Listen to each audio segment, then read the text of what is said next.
हाय बच्चों, तो कैसे आप सभी। आज हम बात करने वाले हैं कक्षा 9वीं और 10वीं त्रिकोणमिति चैप्टर पे। हम आज बात करने वाले हैं त्रिकोणमिति चैप्टर का। ये मेरा पहला वीडियो है और इसमें मैं बेसिक पार्ट ऑफ ट्रिग्नोमेट्री यानी कि त्रिकोणमिति के बेसिक पार्ट को आज मैं डिस्कस करने वाला हूँ। यानी कि कक्षा 9वीं में सीबीएसई बोर्ड में कक्षा 9 से ही हमारा ट्रिग्नोमेट्री त्रिकोणमिति चालू हो जाता है और कक्षा 10वीं से चालू होता है यूपी बोर्ड में। तो आज हम त्रिकोणमिति के बेसिक पार्ट्स को पढ़ेंगे ताकि हमारा बेसिक पार्ट क्लियर हो जाए। उसके बाद हम बात करेंगे बेसिक पार्ट के बाद आइडेंटिटीज़ पे आएंगे, सर्वसंख्या पे आएंगे, यानी कि त्रिकोणमिति के जितने सर्वसंख्या हैं उसकी बात हम करेंगे। तो आइए चलते हैं बच्चों, देखिए क्या है हमारा जो त्रिकोणमिति है हमारा। तो देखिए त्रिकोणमिति में हमको ज़्यादातर किन चीज़ों पे हमको ध्यान देना होता है। तो देखिए त्रिकोणमिति जो है हमारा, अब देखिए त्रिकोणमिति शब्द से ही पता चल रहा है त्रिकोण। त्रि मतलब क्या होता है हमारा तीन, कोण मतलब आप लोग समझ रहे होंगे angle, this is the angle. और मिति मतलब का माप, क्या होता है माप, यानी कि हमारा त्रिकोणमिति का मतलब होता है तीन कोणों का माप। यानी कि इस त्रिकोणमिति चैप्टर में हम लोग तीन कोणों को पढ़ेंगे। तो देखिए त्रिकोणमिति में क्या है, ज़्यादातर हमारे राइट एंगल पूछे जाते हैं। राइट एंगल ही त्रिकोणमिति में हमारे बनाए जाते हैं। तो राइट एंगल का मतलब देखिए क्या होता है हमारा, तो मैं यहाँ बता दूँ आपको राइट एंगल क्या होते हैं। राइट एंगल, तो देखिए राइट एंगल जो होता है हमारा, राइट एंगल को बोला जाता है समकोण त्रिभुज।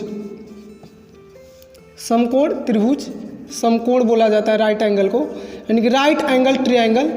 तो जो राइट एंगल ट्रायंगल की बात हमारी त्रिकोणमिति में होती है, तो समकोण त्रिभुज किसे कहते हैं, समकोण किसे कहते हैं, राइट एंगल किसे कहते हैं। तो सबसे पहले मैं क्लियर कर दूं, किसी भी त्रिभुज की, यानी कि देखिए तीन त्रिभुज किसे कहते हैं, तो बेसिक चीज़ है तीन भुजाओं की आकृति को हम लोग क्या बोलते हैं, त्रिभुज बोलते हैं। लेकिन ये हमारा समकोण त्रिभुज। तो समकोण त्रिभुज में क्या होता है हमारा, कम से कम एक कोण हमारा 90 अंश का होना जरूरी है। यानी कि ऐसा कोण, ऐसा त्रिभुज, ठीक ना, ये हमारे बन गए राइट एंगल बन गया। और इसका ऐसा कोई एक कोण हमारा कितने अंश का होना चाहिए, 90 अंश का होना बहुत ही जरूरी, यानी कि 90 अंश का होना चाहिए एक कोण। अब देखिए मैं यहाँ इसको नाम दे दूँ ए, बी और सी, ठीक है बच्चों। तो देखिए क्या है कि यहाँ हमारा क्या बन रहा है, इसको क्या बोलेंगे, न्यून कोण। यानी कि एक समकोण और दो न्यून कोण बनेगा हमारा। न्यून कोण का मतलब क्या होता है कि ऐसा कोण जो 90 अंश से क्या हो, कम हो। यानी कि यहाँ समकोण है हमारा और यहाँ न्यून कोण बन रहा है, यानी कि 90 अंश से हमारा कम बन रहा है। अब देखिए क्या है, इस वाले को यानी कि 90 अंश से जो ठीक सामने है, जो बड़ी भुजा है हमारी AC, उसको हम लोग बोलते हैं हाइपोटेनस, हाइपोटेनियस बोलते हैं। हाइपोटेनियस का अर्थ क्या हुआ, कर्ण बोलते हैं। क्या बोलते हैं बच्चों, कर्ण इसको बोलते हैं। नीचे वाले को क्या बोलते हैं हम लोग, बेस। बेस का मतलब क्या हुआ हमारा, आधार, ये है हमारा, ठीक है। फिर देखिए ये क्या हमारा लंब, यानी कि ये हमारा परपेंडिकुलर, इसको बोलते हैं हम परपेंडिकुलर। इसका बहुत ही एप्लीकेशन है, बहुत जगहों पे यूज होता है। और इसके देखिए जैसे स्लोप है हमारा, सीढ़ी उड़ी पे, घरों में सीढ़ी निकाला जाता है। अब कितने स्लोप पे सीढ़ी हमारा बनेगा, कितना उसका बेस रखा जाएगा, तो वो सब यूज होता है इसका। और इंजीनियरिंग सेक्टर में बहुत ही ज़्यादा त्रिकोणमिति का यूज होता है एंगल वगैरह के मेजरमेंट के लिए। तो आइए हम चलते हैं, बात करते हैं इस बेसिक पार्ट की, क्योंकि इस बेसिक पार्ट में बच्चे बहुत ज़्यादा कंफ्यूज होते हैं। तो देखिए क्या होता है हमारा, अब यहाँ के लिए मैं बात कर लूँ, एक और मैं डायग्राम बना देता हूँ बगल में। तो देखिए यहाँ के लिए हमारा, अब देखिए इसमें क्या हमारा, यहाँ लंब है, यहाँ आधार है, यहाँ हाइपोटेनस है, ठीक है। यानी कि लंब, आधार, कर्ण। लेकिन क्या है, यदि यहाँ A, B और C का दिया जाए इस कोण के लिए, यानी कि एंगल कोण C के लिए, यानी कि तीन कोण है हमारे, कितने कोण है, A, B और C, तीन कोण होते हैं त्रिभुज में। और इन त्रिभुज के तीनों कोणों का योग कितना होना चाहिए, 180 अंश होना चाहिए। यानी कि त्रिभुज के सभी भुजाओं के अंतः कोणों का योग हमारा कितना होता है, 80 अंश होता है बच्चों, यानी कि 90 ऑलरेडी यहाँ हो गया, तो यहाँ कितना बनेगा हमारा 45 अंश, और यहाँ कितना बनेगा हमारा 45 अंश, यानी कि 45 अंश दोनों कोणों पे बनेगा। फिर यहाँ देखिए, अब इस कोण के लिए पूछ रहा है कि लंब कितना होगा, इस कोण के लिए लंब, तो इसके लिए लंब क्या होगा हमारा, ए हो जाएगा हमारा, लंब यह होगा, ठीक है। सी के लिए लंब हमारा ये हो जाएगा। अब कोण ए के लिए पूछ रहा है, ठीक है, कोण ए के लिए लंब क्या होगा हमारा, तो कोण ए के लिए लंब हमारा ये हो जाएगा। इस चीज़ पे आप लोग बहुत ही अच्छे से ध्यान दीजिए कि जिस कोण पे पूछेगा, जैसे दे दिया, जैसे मान लीजिए मैं यहाँ रख दूँ, वैल्यू भी रख देता हूँ, जैसे मान लीजिए यहाँ रख दिया हमारा 4, वैल्यू कितना लंब का 4 दिया हुआ है, यहाँ कितना दिया हुआ है 3, ठीक है, तो यहाँ निकालने पे 5 हो गया। अब पूछ रहा है हमारा साइन बी का मान ज्ञात करिए। अब बी का मतलब क्या हुआ हमारा, तो यहाँ से हम लोग लेंगे, तो यहाँ के लिए लंब क्या होगा हमारा, यही होगा, यानी कि 90 अंश के लिए लंब हमारा यह होगा। और सी के लिए पूछेगा, जब साइन सी के लिए पूछ दिया आपका कि साइन सी की वैल्यू बताइए, तो सी के लिए देखिए सी आ गया, तो साइन सी के लिए यानी कि कोण सी के लिए लंब क्या हो जाएगा हमारा, यह 4 लंब हो जाएगा। और बी के लिए पूछेगा तो लंब हमारा 4 होगा, ठीक है। फिर क्या होगा हमारा, यहाँ के लिए ए के लिए पूछेगा, यानी कि साइन ए के लिए पूछ दिया, तो साइन ए के लिए लंब क्या होगा हमारा 3 हो जाएगा। तो सबसे पहले वैल्यू देखिए कैसे याद करते हैं। ज़्यादातर टीचर्स जो है शॉर्टकट पढ़ाते हैं कि लाल बटे कक्का, यानी कि साइन कॉस टेन की वैल्यू हम लोग याद कर लेते हैं। साइन का उल्टा कोसेक होता है, कास का सेक होता है, टेन का कॉट होता है।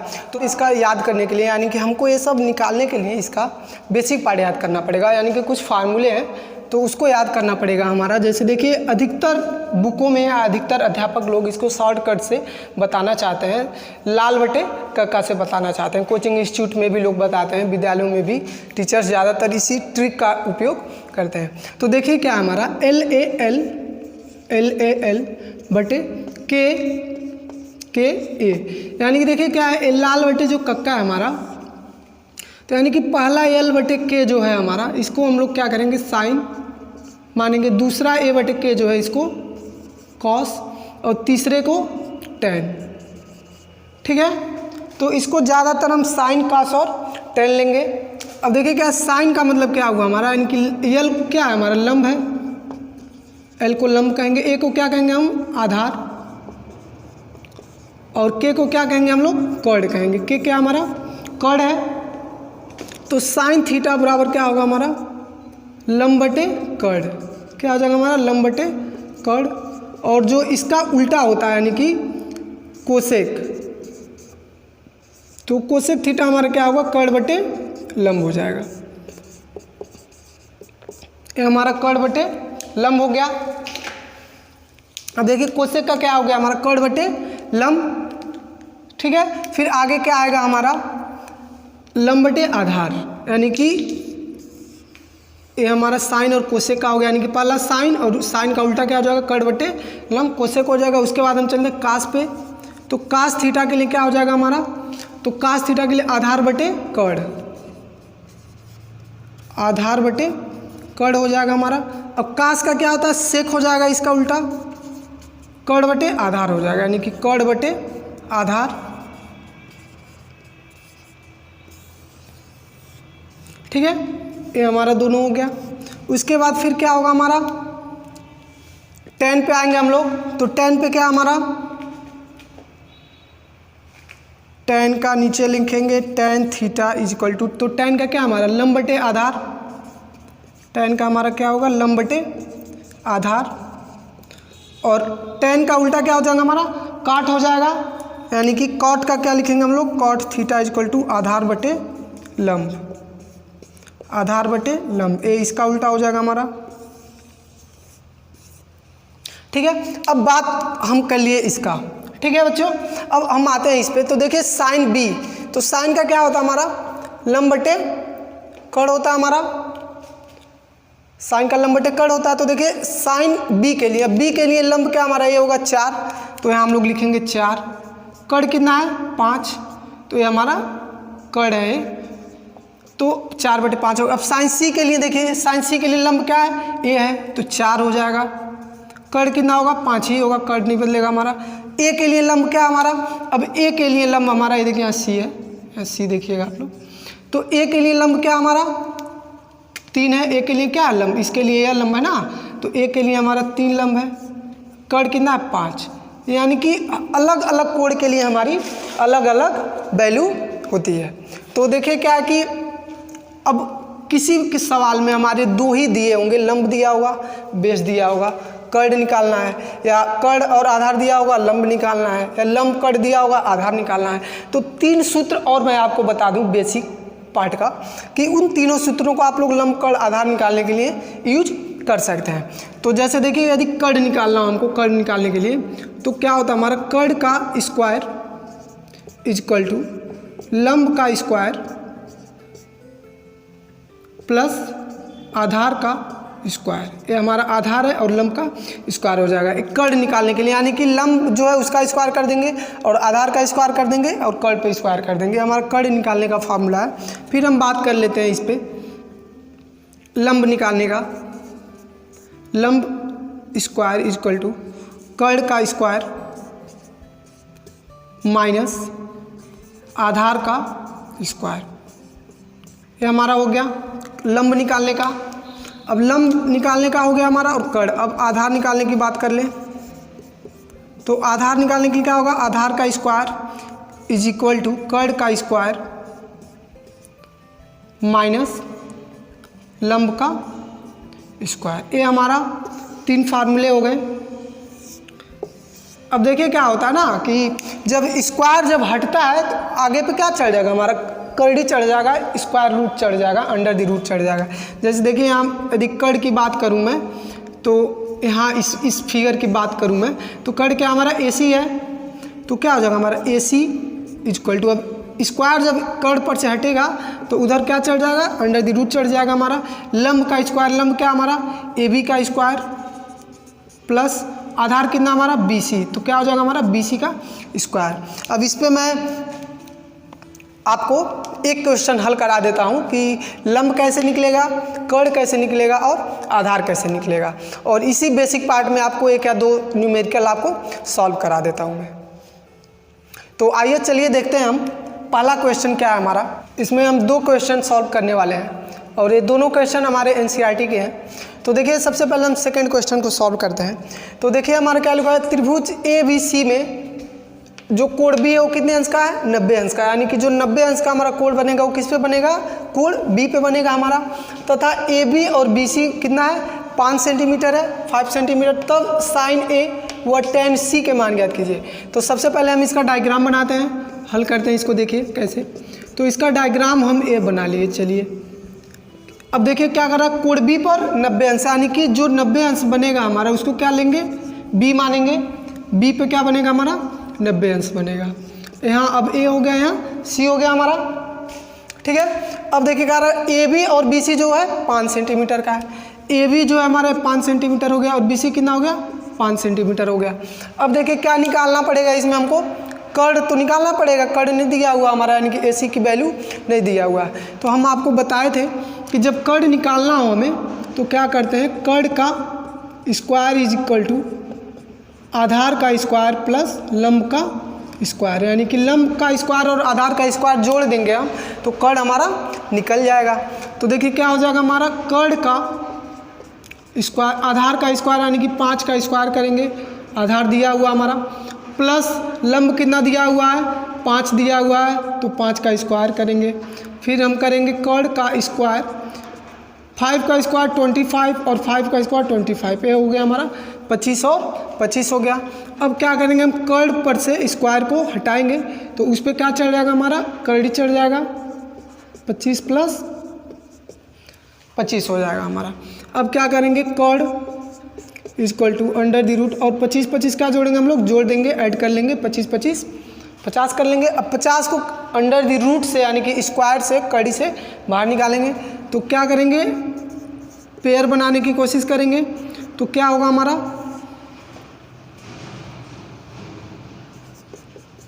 5 × 5 × 2, 5 का मल्टीप्लाई 5 में फिर 2 में, देखिए 5 दूना 10, 10 पचे 50, या 5 का 5 में मल्टीप्लाई करेंगे 25, 25 दूना 50। अब इसमें से इसका पेयर निकाल लेंगे तो बाहर आ जाएगा कड़ी के, और कड़ी में हमारा अकेले क्या बच जाएगा, 2 बच जाएगा। तो इसको हम लोग 2 लिख दें, यानी कि कड़ हमारा कितना निकल गया है, हमारा 5/√2 कड़ निकल गया हमारा, आ गया। अब बात करते हैं हम लोग क्या पूछ रहा है, देखिए साइन ए पूछ रहा है हमारा, तो यहाँ लिख देते हैं हम लोग साइन ए।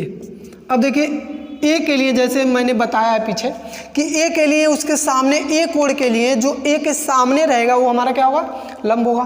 तो ए के सामने हमारा क्या दिया हुआ, 5 दिया हुआ है, यहाँ लिख लेते हैं हम लोग लंब बटे कड़, यानी कि साइन ए बराबर क्या होता है हमारा लंब बटे कड़। तो लंब क्या होगा हमारा 5 और कड़ कितना निकाले हम लोग 5, कड़ी में 2 निकाले हुए हम लोग।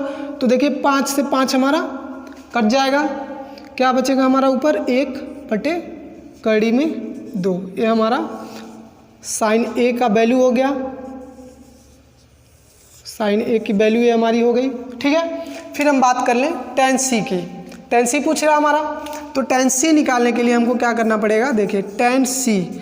अब देखिए सी के लिए हमारा यहाँ के लिए लंब क्या होगा हमारा ए होगा, तो tan सी का क्या होता है वैल्यू आप लोग पढ़े होंगे ना, क्या होता है लंब बटे आधार।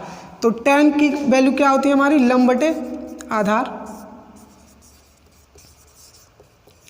तो देखिए क्या है tan के सी के लिए, यानी कि सी के लिए लंब जो होगा हमारा इस कोण ठीक सामने होगा वो हमारा लंब हो जाएगा। तो लंब कितना हो जाएगा हमारा 5, आधार कितना है हमारा 5, यानी कि 5 से 5 कट जाएगा हमारा, कितना हो जाएगा 1। ये हमारा सॉल्व हो गया, बहुत ही सिंपल था हमारा, बहुत ही आसान है। फिर क्या हमारा फर्स्ट क्वेश्चन पे आते हैं हम लोग। तो देखिए यदि tan थीटा बराबर 4/3 तो कोण थीटा के अन्य त्रिकोणमितीय अनुपात ज्ञात कीजिए, यानी कि tan दिया है और हमको 5 अदर ज्ञात करना है। तो सबसे पहले हम लोग इसमें भी क्या बना लेते हैं, डायग्राम बना लेते हैं। अब tan थीटा क्या होता है हमारा लंब बटे आधार होता है, तो लंब क्या होगा हमारा, अब देखिए यहाँ लिख लेते हैं हम लोग जो वैल्यू दिया हुआ हमारा tan थीटा बराबर क्या वैल्यू दिया हुआ है 4/3 दिया हुआ है। तो ऊपर का क्या है हमारा 4, तो 4 क्या होगा हमारा लंब होगा, आधार कितना होगा हमारा 3 होगा, 3 हमारा आधार हो जाएगा। यहाँ हम 4 लिखते हैं, यानी कि 4 जो है हमारा लंब हो जाएगा और आधार कितना हो जाएगा 3 हो जाएगा। तो कड़ हम लोग को निकालना है, फिर यहाँ ए बी सी कर देते हैं। तो कर देखिए इस सवाल में हम निकाले हैं कैसे, इसका स्क्वायर करके जोड़ दिए हैं। तो हम डायरेक्ट यहाँ निकाल लेते हैं कि ए सी का स्क्वायर यानी कि कड़ का स्क्वायर बटे आधार का स्क्वायर प्लस लंब का स्क्वायर। तो क्या हो जाएगा हमारा आधार का स्क्वायर यानी कि 3 का स्क्वायर प्लस लंब का स्क्वायर यानी कि 4 का स्क्वायर। तो 3 का स्क्वायर करेंगे 9, 4 का स्क्वायर करेंगे 16। तो ए सी का स्क्वायर, तो ए सी पर से स्क्वायर हम लोग हटाते हैं तो √9 + 16। तो क्या हो जाएगा हमारा ए सी बराबर √, इसको ऐड करेंगे तो 25 हो जाएगा, और √25 का वैल्यू कितना होता है 5, यानी कड़ हमारा निकल के आ गया 5। तो अन्य 5 वैल्यू हमको ज्ञात करना है। तो देखिए क्या आप सबसे साइन की वैल्यू निकालते हैं हम लोग साइन थीटा। तो साइन थीटा के लिए क्या होता है हमारा लंब बटे कड़। तो लंब कितना है हमारा 4, कड़ कितना है 5। तो साइन थीटा की वैल्यू निकल के आ गई हमारी, tan थीटा की पहले से निकली हुई है। और tan का थीटा का निकला हुआ है तो काट का भी निकल जाएगा, क्योंकि tan का उल्टा क्या होता है हमारा काट होता है। तो काट का क्या होगा हमारा, इसी का उल्टा कर देंगे, 4/3 है तो काट का क्या हो जाएगा 3/4 हो जाएगा। साइन का निकल गया तो कोसेक का भी निकल जाएगा, क्योंकि साइन का उल्टा क्या होता है कोसेक होता है। तो कोसेक का क्या हो जाएगा हमारा 4/5 है तो 5/4 हो जाएगा। ठीक है बच्चों, फिर कास पे आते हैं हम लोग। तो कास थीटा का क्या होता है आधार बटे कड़, यानी कि आधार बटे कड़ होगा। तो आधार कितना दिया हुआ है 3, कड़ कितना दिया हुआ है 5, 3/5 हो जाएगा। सेक का क्या हो जाएगा 3/5 है तो सेक का इसका उल्टा हो जाएगा 5/3 हो जाएगा। ये हमारा 6 का 6 वैल्यू निकल के आ गया। तो बहुत ही सिंपल है हमारा त्रिकोणमिति चैप्टर। बस क्या है कि इसको बहुत ही आसानी से अपने माइंड को कंसंट्रेट करके अच्छे तरीके से समझना है। और फिलहाल जब एक बार आपको समझ में आ जाएगा त्रिकोणमिति तो फिर आपको दोबारा समझने की पढ़ने की आवश्यकता नहीं है, फिर आपको कभी भूलेगा नहीं आपके दिमाग से, जब एक बार घुस गया दिमाग में तो पूरी ज़िंदगी नहीं भूलेगा आपको त्रिकोणमिति, और आप त्रिकोणमिति के मास्टरमाइंड हो जाएंगे। जब एक बार अच्छे तरीके से समझ लीजिएगा आप, तो फिर भूलने वाला नहीं है। एग्जाम में कोई भी सवाल आएगा, फटाफट आपका कलम रुकने वाला नहीं है, कलम चलता ही रहेगा।